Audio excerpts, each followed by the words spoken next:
بچپنے میں نقل کرنے کی بہت عادت تھی. راہ چلتے میں کسی کو بھی دیکھ لیتا تھا تو اگر کوئی عجیب سا آدمی ملتا تھا جس کے بولنے کا انداز الگ ہوتا تھا, چلنے کا انداز الگ ہوتا تھا, تو میں اس کی نقل کر لیا کرتا تھا. کبھی کبھی وہ نقل جو ہے میں اپنے دوستوں کے بیچ میں کرتا تھا تو وہ لوگ تالیاں بجاتے تھے. تو آدمی جو ہے وہ رسپانس کا بھوکا ہوتا ہے. تو ماں کہتی تھی کہ بیٹے جاؤ نماز پڑھ کے آؤ, تو میں اکثر نماز سے بنک مار دیتا تھا اور کہیں بھی کھڑا ہو کر لوگوں کو ایکٹنگ کر کے بتاتا تھا. لوگ جو داد دیتے تھے وہ اس سے بڑا خوش ہوتا تھا, لیکن گھر جب آتا تھا تو پکڑا جاتا تھا کہ میں نماز پڑھ کے نہیں آیا ہوں, تو تھوڑی پٹائی ہو جاتی تھی. قریب 23-24 سال پہلے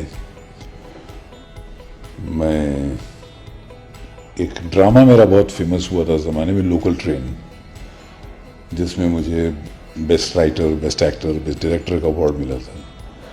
اور ان دنوں میں لیٹ مسٹر نریندر بیدی وہ میرے پاس بیک سٹیج پر آئے. انہوں نے کہا کہ میں ایک فلم بنا رہا ہوں جوانی دیوانی, جس میں رندھیر کپور اور جیا بچن ہیں. جیا بہادری تھی زمانے وہ.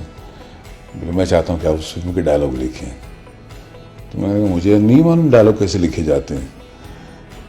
تو اس نے کہا نہیں ہم کو معلوم ہے کہ آپ سے ڈائلاگ کیسے لکھوائے جائیں گے, because you been play right, drama لکھتے ہیں. تو دوسرے دن مجھے انہوں نے آفس میں بلایا, اسکرپٹ مجھے ہاتھ میں دی, کہا کہ یہ سین ہے آپ لکھ کر لائیے. میں وہاں سے گیا, میرے پاس کوئی لکھنے کی جگہ تھی نہیں.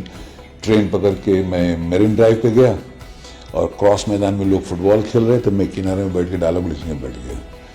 تو کبھی کبھی بیچ میں فٹ بال آ کے لگتے بھی جاتے تھے اور مطلب فٹ بال کی چوٹ کھاتا جاتا تھا اور ڈائلاگ لکھتا جاتا تھا. 3 گھنٹے میں کام پورا ہو گیا. میں واپس پہنچا باندرا, تو مجھے دیکھ کے وہ چونکے کہ بیوقوف آدمی کو میں نے کام دیا, یہ پھر پوچھنے آ گیا ہے. وہ کیا ہے؟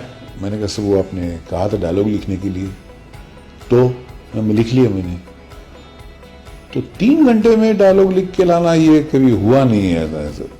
تو ان کو میں نے جب سنایا اور انہوں نے جس طریقے سے مجھے داد دی, مجھے اٹھ کے سینے سے لگایا, وہ داد دینا اور وہ سینے سے لگانا وہ میری زندگی کی ایک راہ بن گیا جو مجھے یہاں تک لے کر آیا ہے.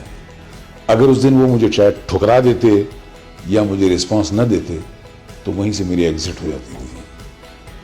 تو زندگی میں ایک ہی چیز سیکھی ہے کہ کوئی بھی کلاکار ہو اگر وہ اچھا کام کر لے تو اس کو ریئیکٹ کر کے اس کو داد ضرور دینی چاہیے. یہ میں نے زندگی میں سبق سیکھا. اور مجھے راستے میں جتنے بھی لوگ اچھے ڈائریکٹر ملے ان لوگوں نے ہمیشہ میرے کام کو سراہا اور ہمت افزائی کرتے رہے. کبھی غلطی ہوتی تو ٹوک بھی دیتے تھے.